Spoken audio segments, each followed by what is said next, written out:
sintonizado conosco, acompanhando a programação. Uma alegria ter você aqui no nosso singelo espaço de trabalho. Nós vamos agora com o nosso querido amigo Jorge Alahá, que está lá em Porto Velho.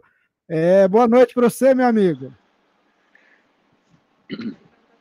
Boa noite para todos. Um prazer enorme estar hoje aqui com todos aqueles que nos assistem pela internet. É muito bacana, né? É um desafio danado fazer isso, né? Com certeza.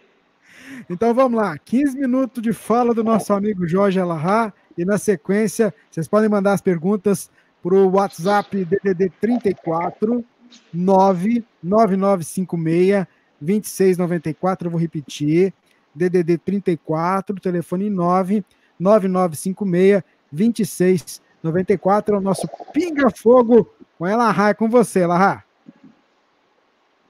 Olá para todos, muito boa noite para todos os que nos assistem.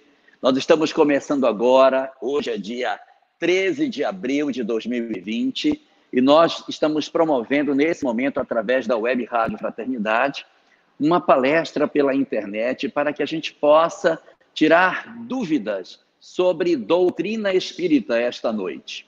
Mas para que a gente possa começar a nossa conversa dessa noite, eu vou fazer uma fala de 15 minutos e depois a gente abre para as perguntas, porque é o tempo que as pessoas terão para fazer as suas dúvidas, apresentar aí para o número que o Rubens colocou para nós, para que a gente possa fazer a nossa atividade dessa noite. Não poderíamos falar de uma coisa diferente que não fosse esse momento singular que nós estamos vivendo. Nós estamos atravessando um período muito difícil da nossa história que essa geração ainda não tinha tido a oportunidade de viver.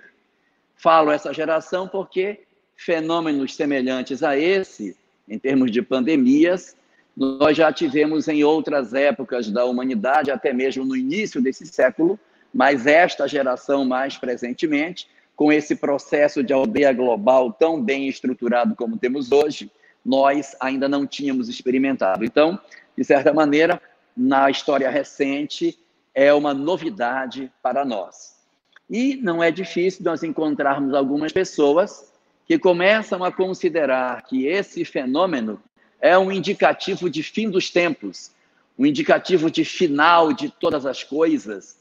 Começa-se a evocar as imagens do Apocalipse, daquele conjunto de sinalizações sobre mortes coletivas e de um conjunto de catástrofes como estão anunciadas no livro das Revelações escrito pelo evangelista João.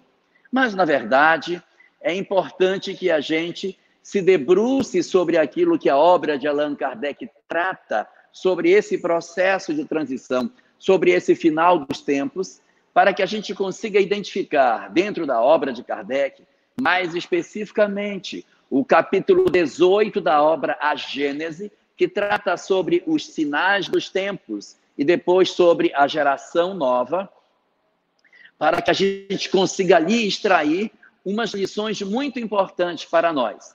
Lição número 1 que a gente tem para retirar é que, de fato, esses fenômenos chamados flagelos destruidores, eles são fenômenos que se tornarão frequentes na humanidade, de maneira que eles já eram no passado, continuarão acontecendo no presente.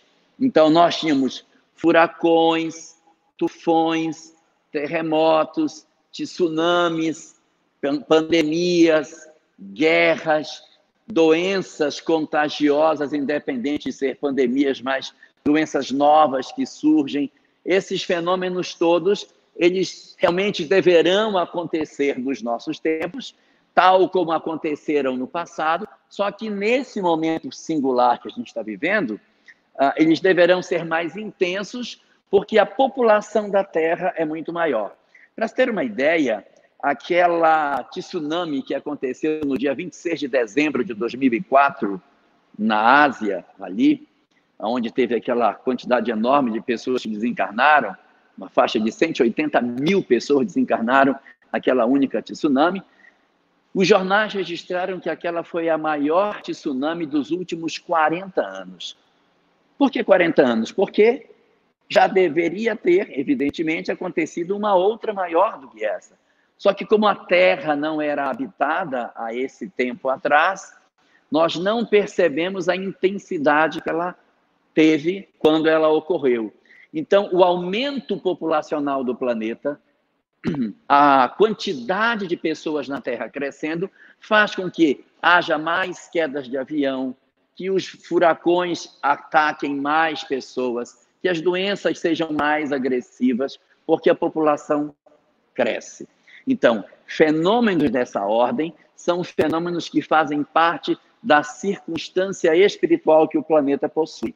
Existiam no passado, existem no presente e existirão no futuro, a depender das circunstâncias da evolução da Terra, e deixarão de ser tão frequentes, e assim depois vão rarear até deixar de existir, à medida que a Terra for evoluindo e abandonando a necessidade de experimentar esse tipo de fenômeno. Mas aí vem o segundo ponto, que é o ponto mais importante dessa discussão. É que o que caracteriza o processo de transição planetária não é o fenômeno em si, não é o terremoto, não é o maremoto, não é o tufão, não é o furacão, não é a queda do avião, não é a pandemia, não é a guerra, não é a fome, não é isso. O que caracteriza a transição é a postura que o homem toma diante do fenômeno que é histórico. Como é que nós nos posicionamos diante desse fenômeno que ocorria antes e que está acontecendo agora? É essa que é a grande diferença. A diferença não está no fenômeno geológico, não está no fenômeno biológico, a diferença está no fenômeno sociológico. Quem sou eu diante da pandemia? Ao invés de nós olharmos as coisas como se nós não fôssemos elemento atuante nesse processo, o que nos caracteriza como integrantes de um processo de transformação é a postura que nós assumimos numa circunstância como essa que estamos vivendo agora. Como nós temos agido? Qual é a forma que nós temos utilizado para nos comportar diante desse fenômeno? Qual é a maneira como nós estamos utilizando o conjunto de ferramentas que o Espiritismo nos concede para atravessarmos essa hora?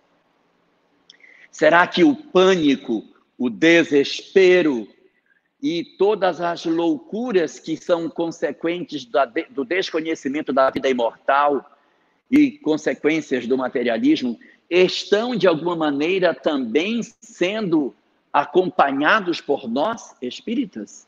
Será que nós estamos nos comportando como os materialistas, desesperados, apavorados, sem uma fé que nos sustente?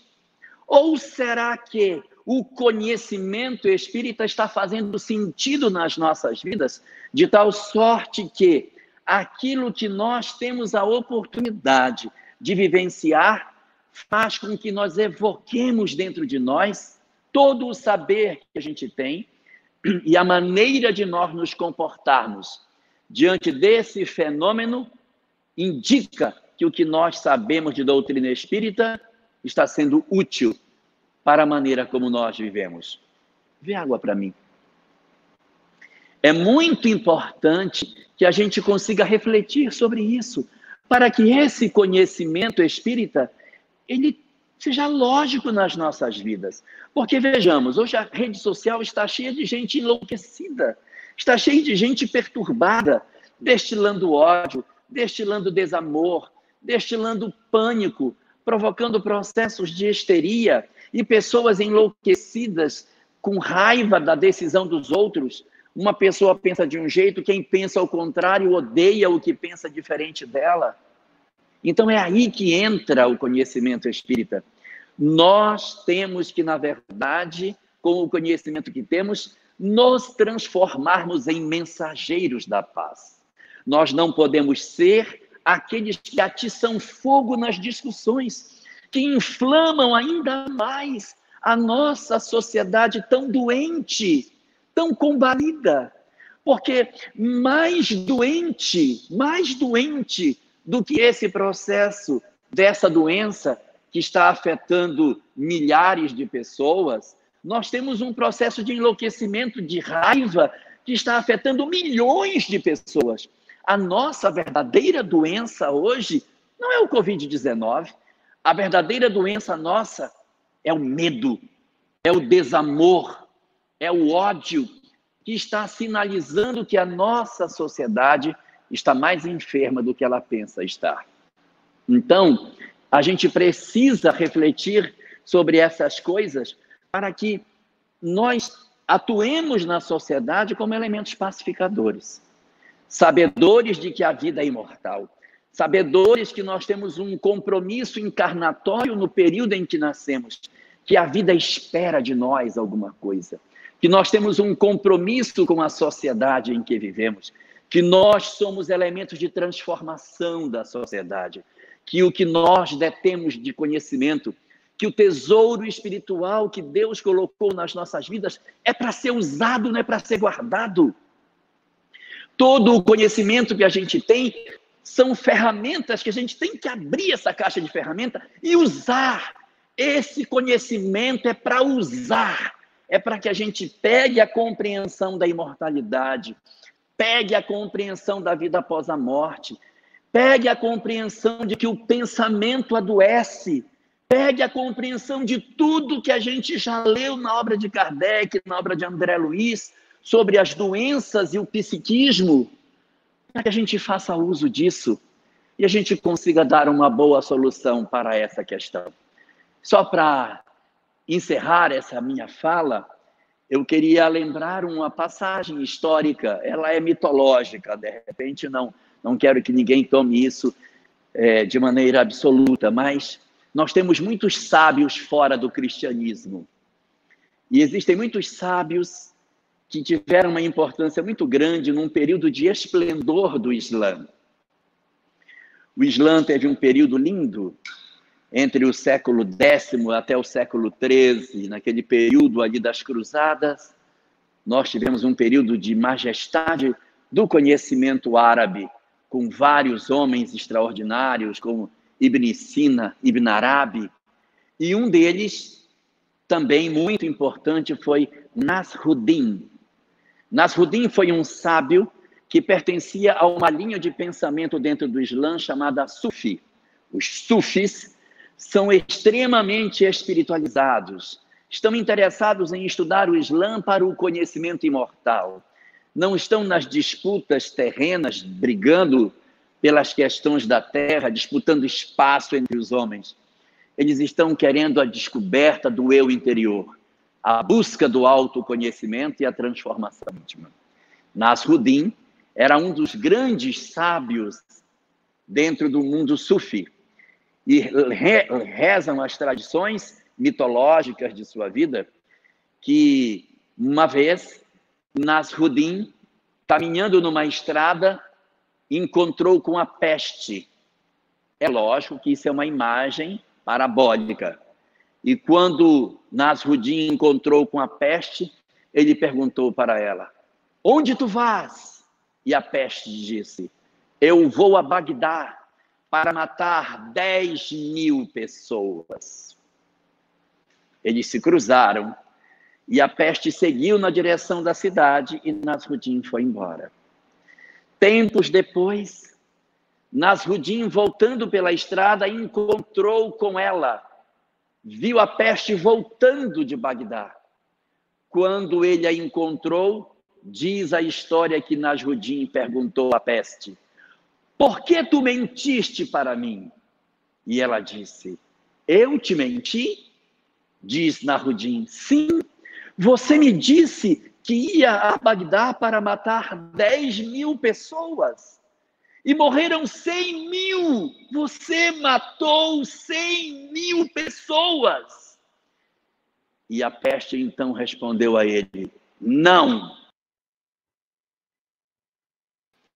Eu matei 10.000 pessoas.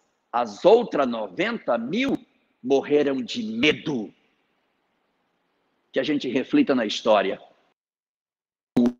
daquilo que o Espiritismo nos oferece.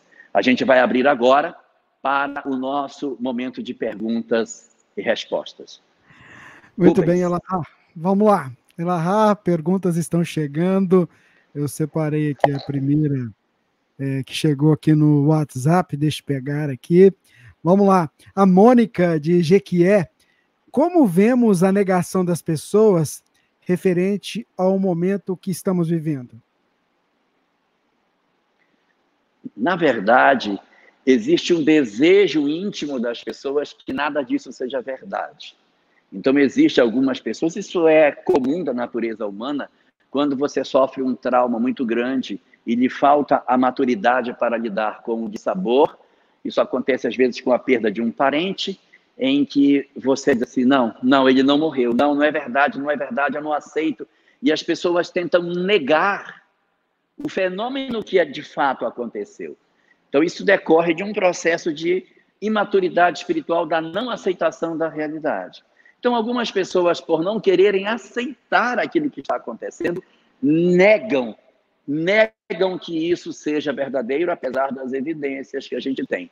No contraponto dessa história, se encastelam os outros, que fazem dessa verdade uma verdade maior do que ela seja, até para se opor aos que negam, e nesse processo você cria uma polarização muito grande, em que os sensatos desaparecem, porque uma boa parte das pessoas se encastela na negação absoluta, e o outro grupo de pessoas se encastela na percepção de que o caos está estabelecido e que nós não teremos solução.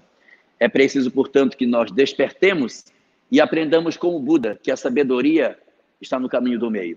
E a gente tem que dar um ouvido para um lado e um ouvido para o outro. É por isso que os ouvidos são na lateral, para que a gente ouça um extremo, ouça o outro e faça o nosso caminho, ponderando as duas verdades. Se nós dissermos que só um lado tem razão, nós estaremos posicionados no extremo. Para a gente saber se a gente tem raciocínio de equilíbrio, a gente tem que perguntar: o que é que eu não concordo com esse lado e o que é que eu não concordo com o outro? Porque se eu concordar com tudo de um lado só, eu também faço parte de um dos extremos. Lembrando que você pode mandar sua pergunta aqui pelo WhatsApp 34999562694, é o WhatsApp da rádio. Mônica Carvalho, pelo YouTube, pergunta: a história da evolução do homem é marcada por essas exterminações. A nossa postura e o nosso comportamento mudaria o número de desencarnados, Elahá? Sim, a nossa postura pode mudar por diversas formas. A começar pelos aspectos do pensamento, em que a gente deve manter um processo de lucidez, de oração, de termos bons hábitos de pensamento. Quando a gente lê a obra Os Mensageiros, de André Luiz, em que ele narra quando ele anda nas cidades e ele observa dos apartamentos escorrendo uma substância enegrecida que saem de dentro dos lares, fruto do pensamento pesado que às vezes as pessoas mantêm, e a gente lê tantas obras que falam das doenças que são decorrentes dos nossos estados psicológicos. A obra de Joana de Ângeles está repleta disso. Então, há muitas pessoas que adoecem até fisicamente por conta de alguns problemas do campo psicológico que acabam atingindo o físico. Então, o nosso pensamento é uma das formas de adoecermos, não só a nós, como aos outros, com a nossa preocupação que a gente tem ou falta de preocupação. Então, o nosso pensamento, ele pode interferir nisso. Outra maneira que a gente tem, as nossas palavras, o que escrevemos nas redes sociais, as ideias que nós divulgamos, o que a gente coloca, as ideias que a gente propaga, isso também contribui para que outras pessoas se juntem a nós e isso possa favorecer com que a nossa sociedade se desequilibre.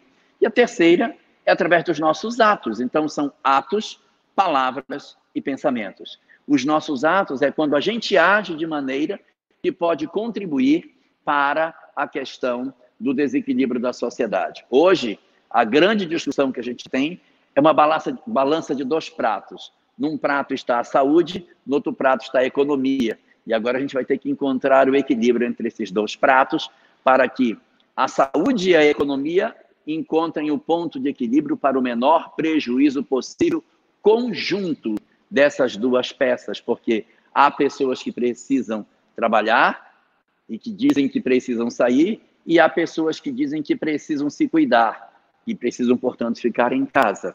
Os técnicos da área de saúde e de economia é que têm a condição de dar a melhor resposta sobre essa questão. A doutrina espírita, ela é uma doutrina voltada para entender a origem, a natureza e o destino dos espíritos, bem como a sua relação com o mundo corporal, como bem definiu Kardec no livro O que é o Espiritismo. As questões do mundo físico dizem respeito aos homens. Então, os homens precisam dar as soluções e não esperar dos espíritos que eles deem todas as soluções para nós. Um bom exemplo disso está no capítulo 11 do Evangelho de João, quando Jesus promove a ressurreição de Lázaro. Como todos bem lembram, na hora que Jesus está diante do sepulcro e Lázaro está sepultado, Jesus se vira para a multidão e diz: rolai a pedra. E a multidão, com muito esforço, rola a pedra e Jesus então chama Lázaro, que sai do sepulcro. A grande pergunta que é respondida por Vinícius é: por que Jesus, que foi capaz de tirar Lázaro do sepulcro, não rolou a pedra e fez o serviço completo? É porque os homens podem rolar a pedra, mas não podem ressuscitar Lázaro. Então é importante que os homens rolem a pedra e Jesus faz o trabalho que os homens não podem fazer. Essas soluções da nossa sociedade, elas são soluções atinentes aos nossos cientistas terrenos, e não serão os espíritos que vão interferir nisso. Nós não podemos querer que a espiritualidade aponte as soluções do mundo físico quando compete a nós encontrar a solução ideal através dos nossos erros e acertos para a construção da sociedade melhor. Eles estarão para dar o suporte que for preciso, mas o destino dos homens, quem decide, são os próprios homens. Bom, o Daniel de Goiânia pergunta: o espírito que já está fazendo sua reforma íntima, cultivando as mais preciosas virtudes no amor ao próximo, estaria no mundo sem se abalar com o temor de ameaça da sua condição encarnatória? Sim, o ideal é que, embora nós sejamos espíritos encarnados na Terra, nós temos que viver, como diz a mensagem O Homem no Mundo, do capítulo 17 do livro O Evangelho segundo o Espiritismo, viver do mundo como vivem os homens. Então a gente tem que viver como vivem os homens, na vida de relação que os homens têm, mas com um olhar espiritual, com uma visão diferenciada das coisas, mas viver com as pessoas. Então, aqueles dentre os que estão na Terra, que já possuem uma leitura espiritualizada das coisas e que conseguem de maneira mais objetiva, apesar das dificuldades da vida física, entender a vida espiritual que se desdobra para além da vida orgânica, esses estão numa condição espiritual que já consegue se dizer que estão aproveitando a existência. Porque o grande objetivo da vida é que a gente aproveite as experiências para crescer. Está no Evangelho segundo o Espiritismo que o sofrimento, ele não produz evolução. O que produz evolução é o bem sofrer. Capítulo Bem-aventurados aflitos, capítulo 5º. O que promove a evolução não é sofrimento, porque sofrer não faz evoluir, mas é bem sofrer, é aproveitar o sofrimento. Então, se eu passo pelas experiências que a vida me oferece e eu analiso a minha própria conduta dentro dessa existência, tomo boas decisões diante disso e faço com que a minha existência reflita o conhecimento espiritual que eu tenho, eu estou sim aproveitando a vida espiritual. Importa, porém, considerar que nós temos que viver como os homens vivem. Nós não podemos querer viver como encarnados, como se nós não assim fôssemos. Nós temos que viver como pessoas encarnadas, sob pena de nós, de repente, nos tornarmos fanáticos pelo fato de sabermos que somos um espírito e abandonarmos todas as questões que são tão próprias da encarnação que nós estamos experimentando. Então, é preciso saber ser espírito, mas um espírito encarnado. Viver como as pessoas vivem, sem se isolar, sem ter um discurso o tempo todo voltado para a questão espiritual, mas mais importante do que estar falando sobre questão espiritual é sentir a vida por dentro, como se nós fôssemos sempre um espírito. Tomar decisões graves da existência, sempre lembrando que nós somos almas imortais e que a vida há de nos chamar mais tarde para conversar sobre as decisões que nós tomamos. Muito bem, Elahá. O Adalberto pergunta aqui, estava prevista a morte... Adalberto de onde? Ele não falou aqui. Adalberto, depois se você puder escrever para a gente aqui, tá? Estava prevista a morte antes de nascerem de quem morre na pandemia? As mortes, no dizer da doutrina espírita, elas podem se dar por 3 razões: por provas, expiações e missões. Então, as mortes podem acontecer por quê? Porque estão, de certa maneira, programadas para acontecerem em determinadas circunstâncias, ou por uma prova. O que seria por prova? Não existe obrigatoriamente a necessidade que a pessoa desencarne naquele determinado momento, mas as circunstâncias se fazem e a pessoa desencarna porque na programação espiritual dela isso poderia estar. Existem aqueles que desencarnam por expiação, ou seja, tem um forte compromisso do passado para que aquilo aconteça. Nos casos expiatórios, existem 2 condições que são muito básicas: ou a idade ou o gênero da morte. Então, há pessoas que desencarnam muito ligadas ao gênero da morte, por conta de um passado. Fulano no passado teve uma questão com fogueira, aí nessa encarnação ele também desencarna com alguma coisa relacionada a isso. Por quê? Porque o espírito pede essa experiência para que ele absolva a sua consciência daquilo que ele promoveu no outro, ele se sente absolvido na medida que ele experimenta coisa semelhante. E há espíritos em expiação, que é o segundo caso, que desencarnam não pelo gênero da morte, mas por idade. Programa-se para desencarnar aos 5 anos, aos 10 anos, aos 3 anos, com 2 dias, uma programação desse tipo. Então, eu tenho pessoas que desencarnam por prova, em que as circunstâncias podem levar sem que haja um passado, por expiação, em função do passado, e por missão. Elas têm uma responsabilidade de passar por determinadas experiências em que as dificuldades que elas vão passar dizem respeito às tarefas que ela tem para desempenhar. Ela já imagina que a desencarnação se dará dentro dessas condições. Eu vou colocar aqui um caso, sem nem citar Jesus, mas Maria de Magdala, que, segundo aquilo que a obra espírita coloca, desencarnou ranceniana. Então, ela já tinha uma perspectiva, já antes de reencarnar, que isso seria uma forma, e ela faz com que aquele momento dela dentro da convivência com os rancenianos promova nela um processo de dedicação, e ela desencarna através desse expediente. Então, essas são as programações. Só que o livre-arbítrio humano, ele pode mudar essas coisas. E as pessoas podem não fazerem exatamente o que está programado. Ou ela pega um carro, sai em alta velocidade e sofre um acidente, pode desencarnar antes da hora. Ou ela pode, achando que resolve seus problemas, e procurar a porta do suicídio, evitando com isso que ela possa aprender o que ela iria aprender na existência e criando dificuldades significativas para o progresso dela, porque o suicídio não será nunca boa solução para os nossos problemas. A alma vai precisar de retomar da onde ela parou e com mais dificuldades. Então, existem todas essas questões. E quando ele pergunta se existe uma programação antes, existe. Existe, antes de renascer, a possibilidade de que muitas pessoas tinham que desencarnar com essa idade. Então, aproveita-se e desencarna com essa idade. Se é com Covid, se não é com Covid, se é atropelado, se é com um infarto, não é o mais importante. O mais importante é que a idade era o significativo. Outros precisariam desencarnar por um problema pulmonar. Se é com Covid, se não é com Covid, se é uma tuberculose, se é uma embolia pulmonar, se é um processo de pneumonia não Covid, não importa.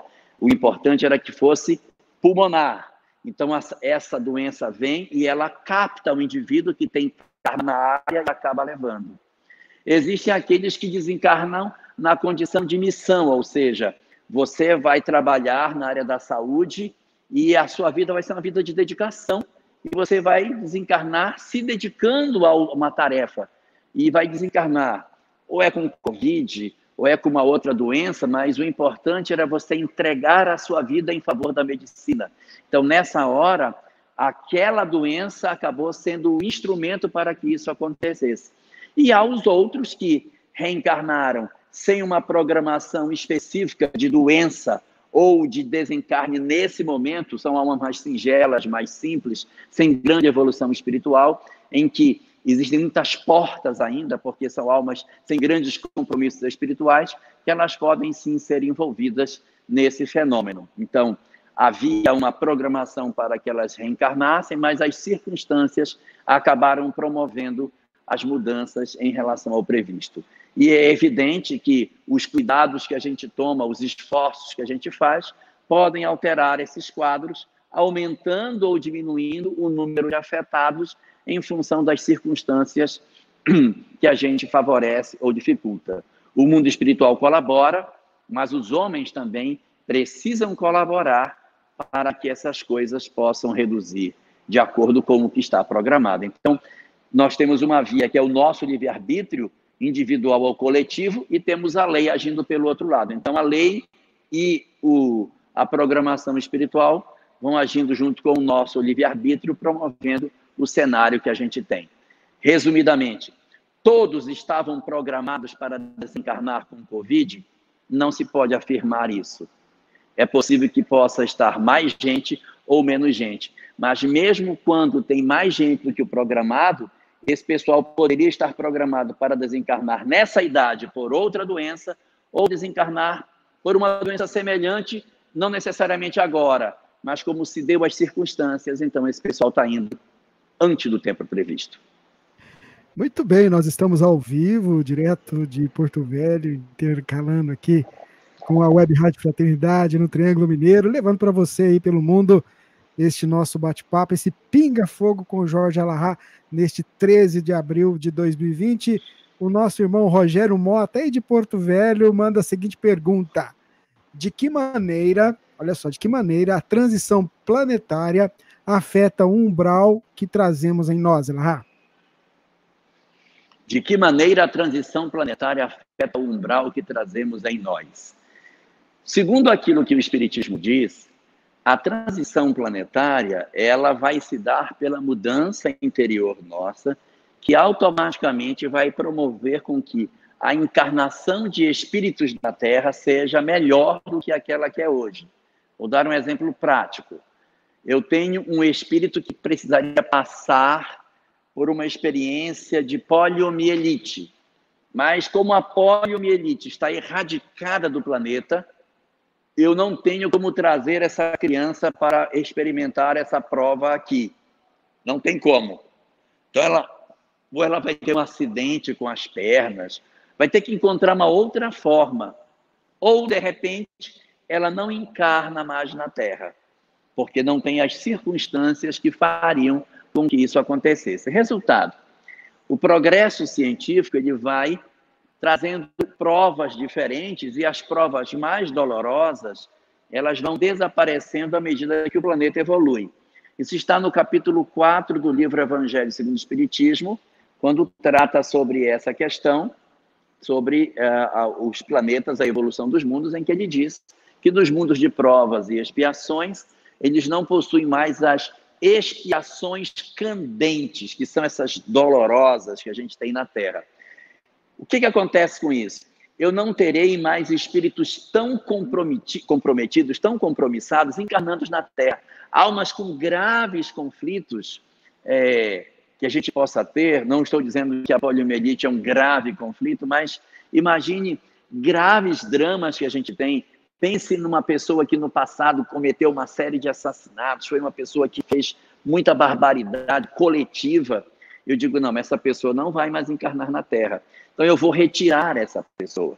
Quando eu retiro esse indivíduo que cometeu crimes com muitas, imagine um ditador, um homem, um líder que cometeu assassinatos de milhares, de milhões de pessoas.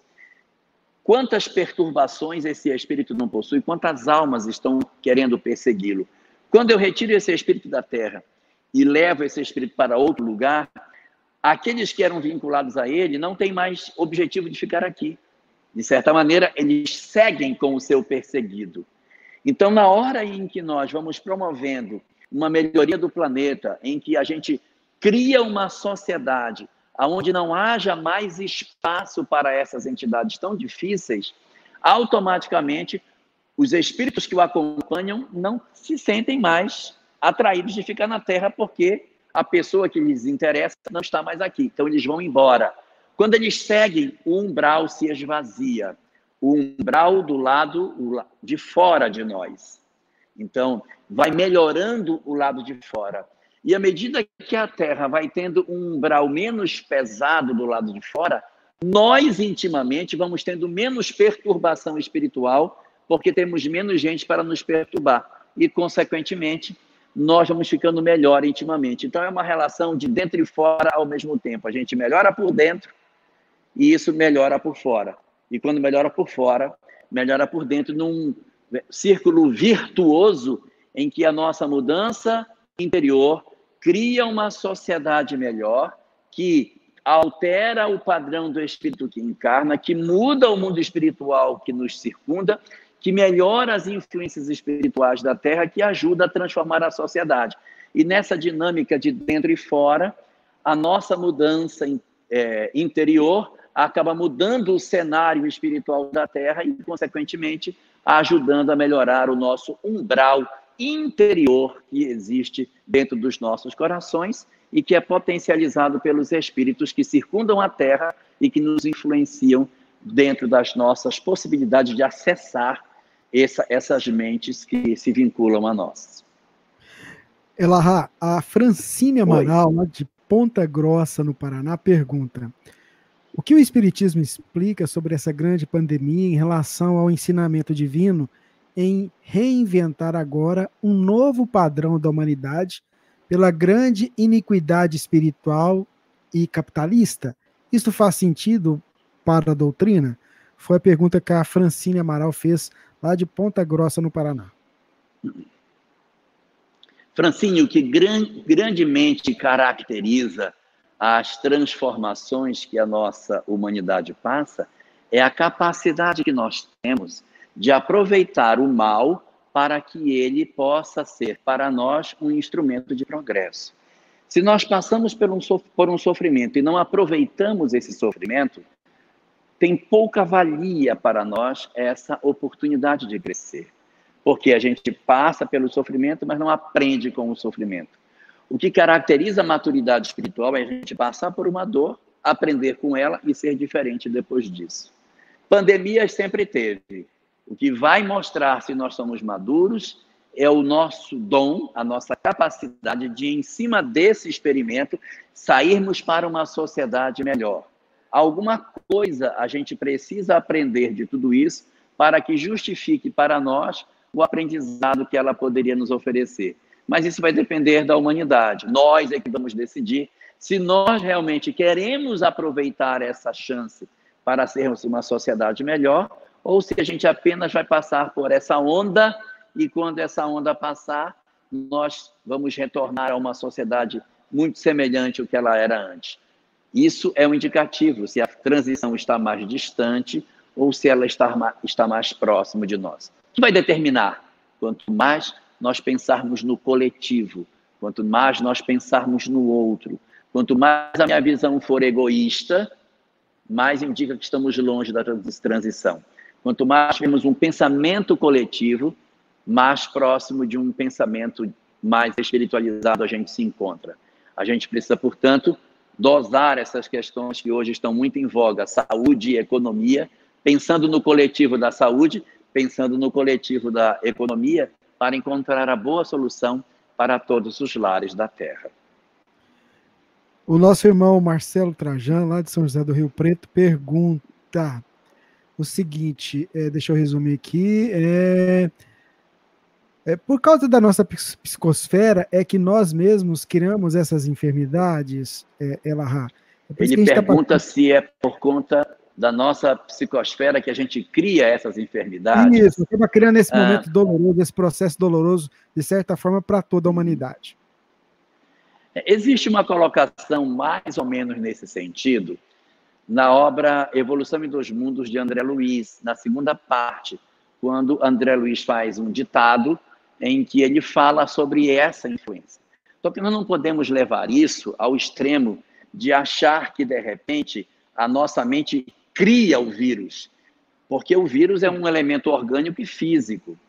O que acaba acontecendo é a fragilização do nosso sistema imunológico. Nós é que nos fragilizamos imunologicamente e que, de certa maneira, permitimos com que essas enfermidades nos alcancem. Se nós tivéssemos um sistema imunológico mais equilibrado, nós teríamos mais condição de reagir a esse fenômeno. Mas como a gente tem processos depressivos que deixam a gente imunodepressivo, nós temos graves problemas de alimentação, problemas de sono perturbado, nós temos problemas de raiva, de ódio, que desequilibram as nossas energias, as nossas taxas orgânicas. Então, a gente acaba favorecendo com que essas doenças acabem acontecendo. E nesse ditado, André Luiz fala que nós vivemos mergulhados com um conjunto de germens e, a partir do momento em que o corpo humano entra em desequilíbrio, a gente favorece com que essas novas modalidades de vírus surjam e elas acabam fazendo com que a humanidade sinta todo esse fenômeno. E elas acabam tendo um fim providencial, porque essas pandemias, elas revelam a nossa intimidade. Diz André Luiz na obra Agenda Cristã, que é a hora grave que nos revela. Então, se é a hora grave que nos revela, nesse momento nós estamos sendo revelados quem nós somos. Se somos divulgadores da paz ou divulgadores do ódio. Então, é isso que importa. O que eu estou fazendo? Em vez da gente ficar olhando tanta pandemia e olha o que fulano fez, olha o que fulano fez, olha o que fulano fez. O que é que eu fiz? Pense em você em termos de conduta. A gente fica muito na janela, olhando os outros, mas tem que perguntar, e eu? Qual é a minha contribuição nesse fenômeno? O que é que eu estou fazendo para contribuir na dinâmica desse processo que estamos atravessando? Muito bem, nós estamos ao vivo com Jorge Elahá. Mais uma pergunta, essa chegou, Jorge, porque a gente está transmitindo também para o Facebook da Web Rádio Fraternidade. E o Márcio Araújo faz uma pergunta muito interessante. Qual a melhor forma de estimular a todos da família uma postura positiva perante a condição atual, tão aflitiva, e também como é que os espíritos atuam nesse momento tão difícil? E tem uma outra pergunta, mais ou menos, que talvez você consiga responder também, essa veio pelo YouTube, do Valdo Toledo. Se os espíritos interferem em nossa vida mais do que imaginamos, por que eles não podem nos ajudar nas dificuldades?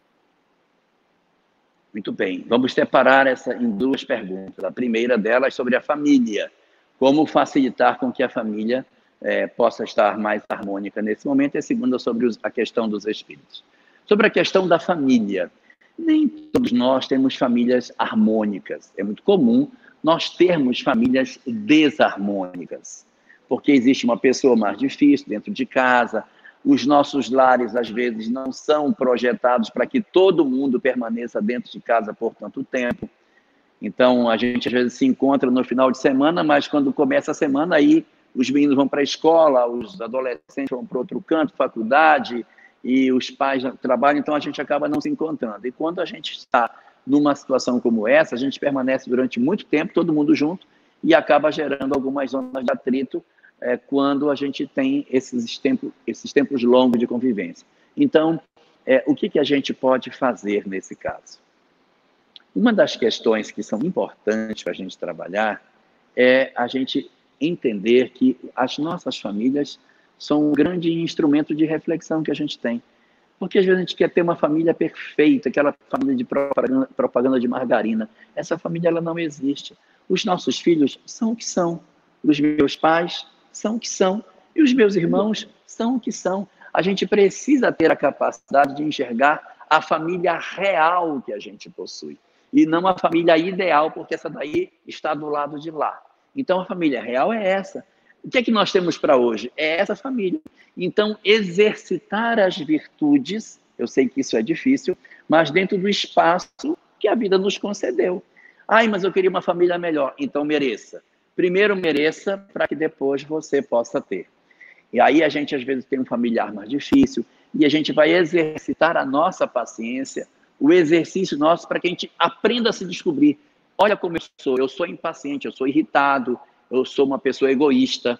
E a gente vai se descobrir nessa hora. Agora a gente vai começar a se descobrir.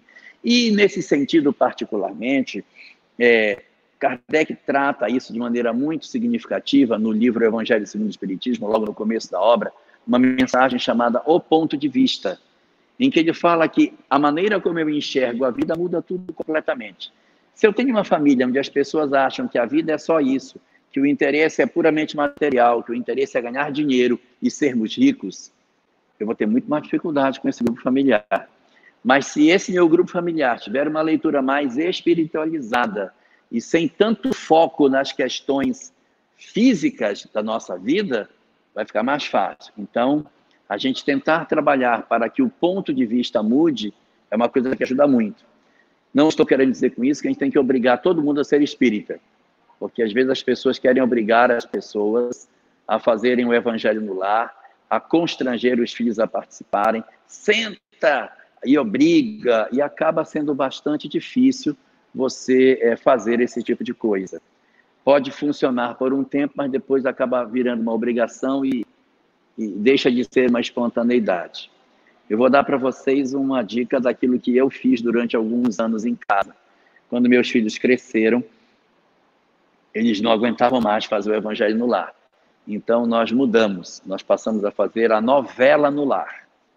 Como era a novela no lar? A gente pegava uma obra do André Luiz, e lia um capítulo, íamos comentando aquele capítulo, e aí parava, e agora? Agora só semana que vem. Então, a gente já fazia a leitura, discutia a questão espiritual, a questão moral, tudo junto, e eles ficavam loucos para poder ver a semana que vem o que ia acontecer naquele caso que a gente estava lendo. Ao invés de fazer a leitura do Evangelho que a gente fez durante muitos anos, nós fizemos a leitura sequencial da obra do André Luiz, uma maneira de tentar driblar essas coisas. Então, é preciso sim ter paciência para fazer isso, ter uma visão mais espiritualizada para que tudo faça mais sentido para nós e assim a gente consiga dar um bom proveito para esses dias. Há famílias que têm muita dificuldade e a gente precisa exercitar as virtudes para que a gente consiga merecer algo de melhor. Esse é o grande desafio do presente. A gente às vezes quer achar que a gente tem que ser grandes almas, nada. É nesses momentos pequenininhos que a gente vai ter a chance de mostrar quem verdadeiramente somos. E existe uma segunda parte dessa mesma pergunta, que é sobre a influência dos espíritos nesse processo. Os espíritos estão influenciando. O problema é com quem a gente está mantendo sintonia, porque eles não deixam de estar presentes. Nossos mentores, nossos espíritos protetores, eles estão sempre em volta de nós, nos auxiliando, nos envolvendo, nos intuindo. Mas a gente, apesar de ter toda essa proteção espiritual, muitas vezes nós damos ouvido para as entidades que nos perturbam. E nesse particular, existe um fenômeno muito comum nas famílias, que é quando os obsessores não conseguem atingir alguém da família que os incomoda, ele atinge o outro que é mais frágil, porque sabe que a queda do outro deixa você ruim. Então, o que ele faz? Ele diz, ele eu não consigo acessar, mas o filho dele é frágil. Aí ele empurra o filho para o buraco, para você sofrer porque o filho caiu no buraco. Então, é mais ou menos por aí que as coisas acabam acontecendo. A influência espiritual em nós, ela pode se dar de maneira indireta, promovendo dissabor nas nossas vidas, pela perturbação que promove nos nossos espíritos que estão no nosso lar, fazendo parte da nossa família como encarnados. Mas os espíritos estão ajudando sempre, intuindo, envolvendo, e a gente precisa sintonizar. a oração em casa é muito importante. Nesses dias difíceis, a gente precisa tornar mais frequente as orações em casa, pedindo não só por nós, mas pelas outras famílias, pelos que estão hospitalizados, pelas nossas autoridades, pelos médicos, por todas as pessoas, os profissionais que estão atuando. Isso é muito importante, que demonstra a nossa capacidade de perceber o coletivo que nos circunda. E, ao mesmo tempo, nós podermos, nesse trabalho que a gente tem de compreensão do mundo espiritual, entender que o mundo terreno nos pertence, que as decisões do mundo terreno são nossas e que nós não podemos delegar para os espíritos os destinos da Terra, porque se assim fosse, não precisava ninguém encarnar, os espíritos vinham, ditava tudo, tinha que ser feito e ficava por isso mesmo. Nós temos que provar que somos capazes. É isso que está no livro dos Espíritos. Os espíritos superiores assistem os nossos tropeços, mas eles sabem que aquilo é importante para o nosso crescimento espiritual. Então, nós desarrumamos o jardim, nós deixamos as ervas daninhas crescerem, agora a gente vai arrumar. Deus não tem a menor pressa e está tranquilo, tranquilo. Nós é que temos que lutar para melhorarmos a nossa condição espiritual, para que a gente possa fazer mais sintonia com os espíritos. Eles ajudam? Sim. Estão presentes? Sim. Mas é fundamental que nós entendamos que as rédeas da Terra são nossas. Nós é que temos que construir o futuro da Terra. Não podemos delegar isso para as entidades espirituais que nos tutelam, porque eles são nossos mentores, mas os executores seremos sempre nós. Elarrado, nós vamos ter que fazer o Pinga Fogo parte 2, tá? Por causa do horário, né? Mas vamos lá, mais uma pergunta aqui. Tem muita pergunta ainda? Ixi, vai mais um programa, tranquilamente. Mas a gente pode marcar na sua agenda aí a sequência. O Vamos Pinga marcar. Fogo parte 2. Nós podemos fazer quando... eu tenho uma amanhã e tenho uma quarta-feira. Mas eu só tenho essas duas marcadas.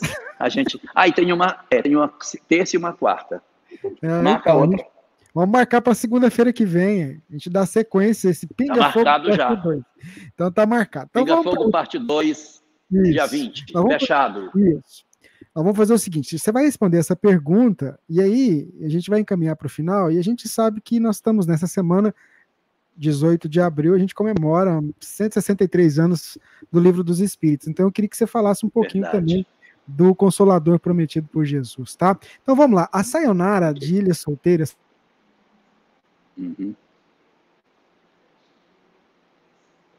Eu perdi seu sinal. A Sayonara de Ilha Solteira.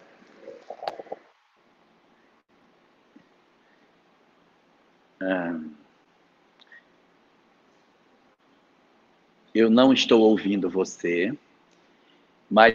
Aí, voltamos. Deixa eu ver se o Elarra vai voltar, né?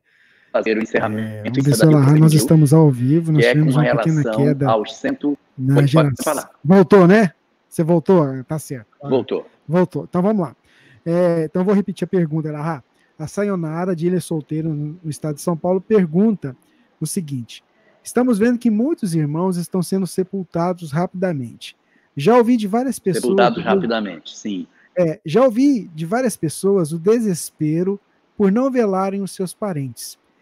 Isso pode, de alguma forma... Por não velarem seus parentes. Isso pode, de alguma forma, prejudicar aquele espírito que acabou de desencarnar e ainda está atordoado?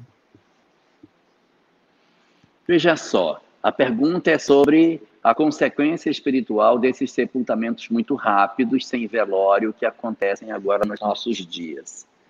É muito importante a gente observar que o mundo espiritual possui determinados recursos terapêuticos que a gente nem sempre se dá conta deles. Quando se fala que os espíritos desencarnam e eles permanecem um tempo ligados ao corpo, a gente pega os capítulos 12, 13 e 14 do livro Obreiros da Vida Eterna, o desencarne de Dimas, que você vai ver todo um processo longo de desvinculação, e os outros 4 casos que constituem, os 5 casos que constituem a segunda parte do livro Obreiros da Vida Eterna, a gente vai perceber aí um conjunto de fenômenos que variam essas desencarnações. Mas a gente vai estar em desencarnações em condições normais, em que se aproveita ao máximo esse processo de crescimento que a gente pode obter com a desencarnação. Nas circunstâncias que nós estamos, são circunstâncias singulares, em que essas condições elas acabam não sendo muito bem obedecidas. Em que sentido? Os espíritos mais prontamente retiram as pessoas do corpo, adormecidas como estejam, e levam, porque as condições que elas poderão, de repente, passar, como existe em alguns casos cremação ou coisa assim, não são situações que os espíritos mereçam em função da sua condição espiritual. Então, eles agem retirando os indivíduos e não, essa lição vai ficar para uma próxima oportunidade. Agora a gente vai intervir de maneira mais efetiva. Retira e guarda, ou seja, a gente entra num processo como se fosse um processo de exceção, para que não haja um comprometimento desses espíritos. O que eu quero dizer com isso? Os mentores têm poder, sim, de agir. Quando querem e é necessário, eles intervêm e promovem aquilo para que os espíritos não sofram.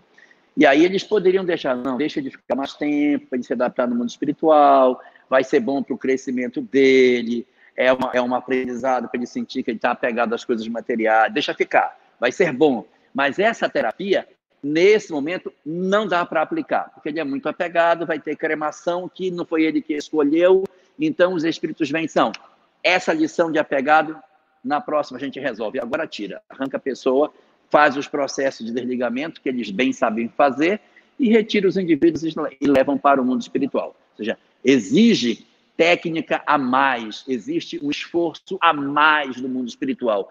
Por quê? Porque não se deixa com que a lei haja sozinho. Eles acompanham, mas deixam com que a lei funcione.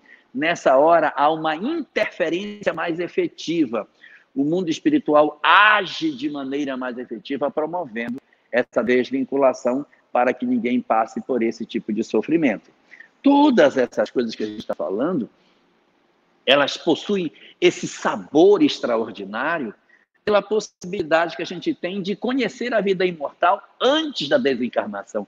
Olha como a doutrina espírita é impressionantemente rica, porque tudo que a gente discutiu aqui desde o começo da noite decorre de um ponto fundamental: a compreensão da existência da vida após a morte, da lei de causa e efeito, dos fenômenos ligados ao mundo espiritual, à reencarnação, todos os mecanismos da própria mediunidade que a gente comentou aqui, dos vários mundos, a progressão dos mundos, tudo isso sob a gerência absoluta do nosso Senhor, que é Deus. Esses pontos que eu acabei de falar são os princípios fundamentais do Espiritismo, que são a base da obra doutrinária de Kardec, o Livro dos Espíritos, que agora, no dia 18 de abril, vai fazer 163 anos, mas que continua atual porque ela não trata das questões temporais, ela trata da vida imortal, e as leis de Deus nunca passarão, nunca deixarão de ser como é. Os espíritos continuarão a ter essa relação com a matéria como são, e, portanto, a obra que Kardec deixou é o maior dos tesouros que nós poderíamos ter, porque a chance de nós descobrirmos a vida do lado de lá, ainda estando na Terra. Qual seria o tesouro mais maravilhoso que nós poderíamos ter, se não esse? De você conseguir enxergar a vida já aqui, com a visão de que o Espírito existe e que as questões da vida terrena são importantes, mas as questões da vida espiritual são fundamentais para que a gente consiga alcançar a felicidade. Então, nesses dias que a gente hoje está vivendo, que a gente se dedique a conhecer mais essa doutrina, a aprender mais sobre esse conhecimento imortalista e aproveitando para deixar a nossa profunda gratidão para Allan Kardec, que numa época em que o materialismo tomava conta de tudo, deixou para nós essa gema inestimável que é a compreensão da vida imortal e a possibilidade de nós não somente sabermos que isso existe, mas interpretarmos esse conhecimento nas nossas vidas.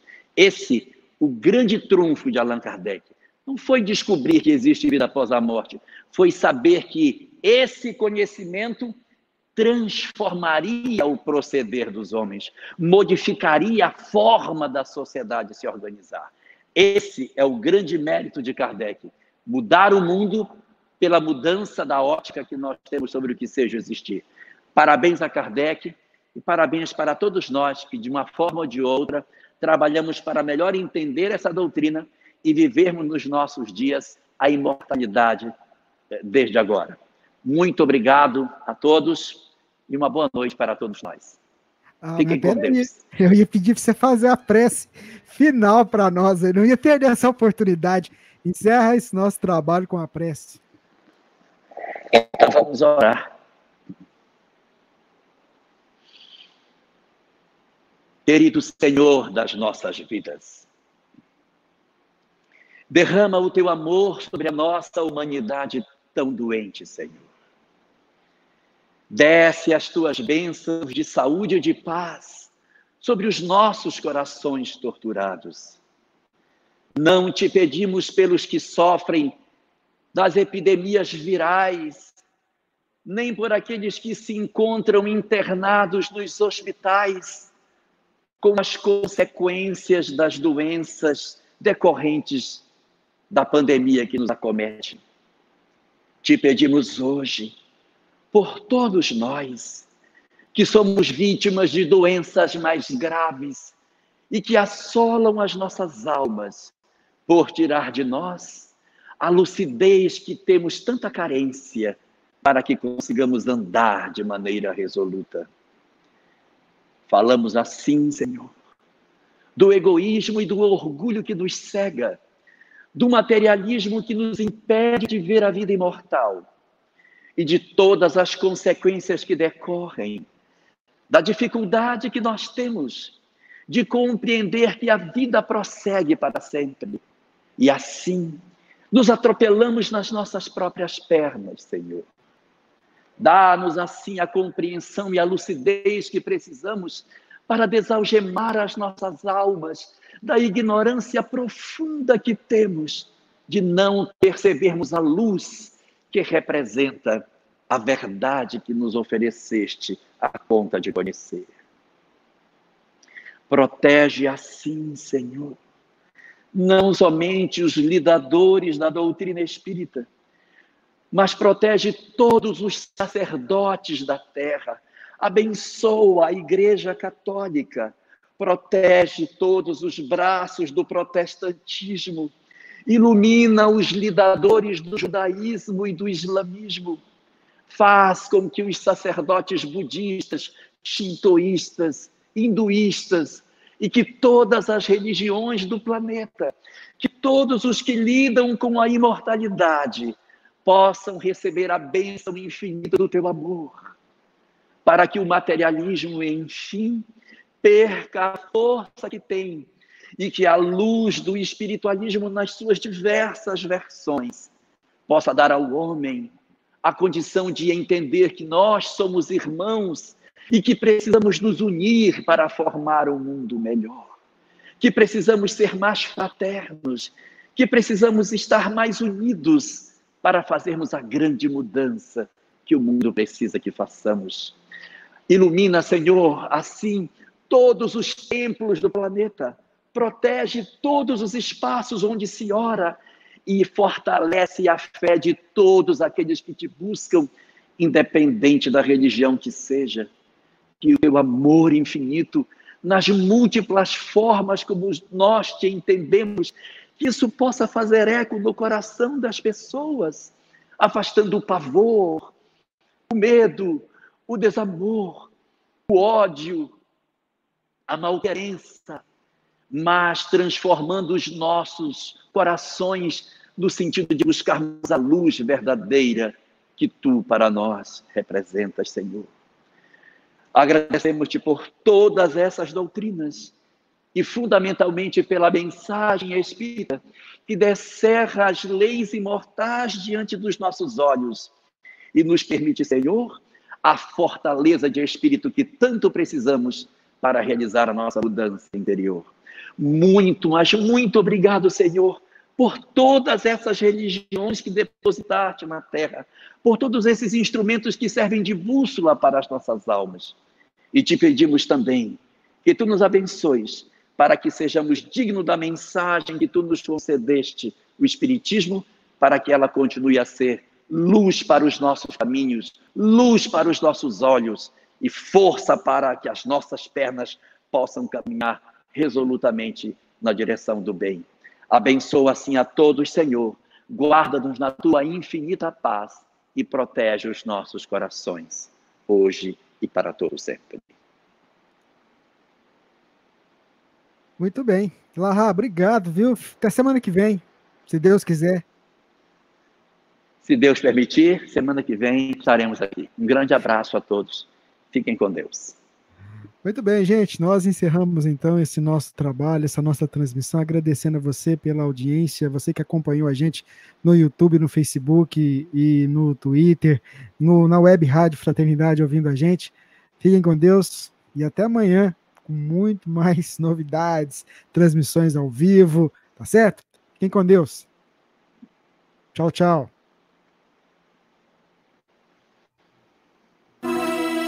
Você está em sintonia com a Rádio Fraternidade, a emissora do bem na internet.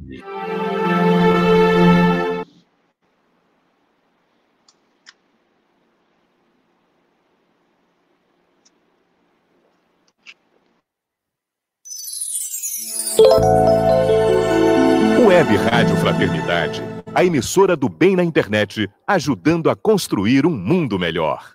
21 horas.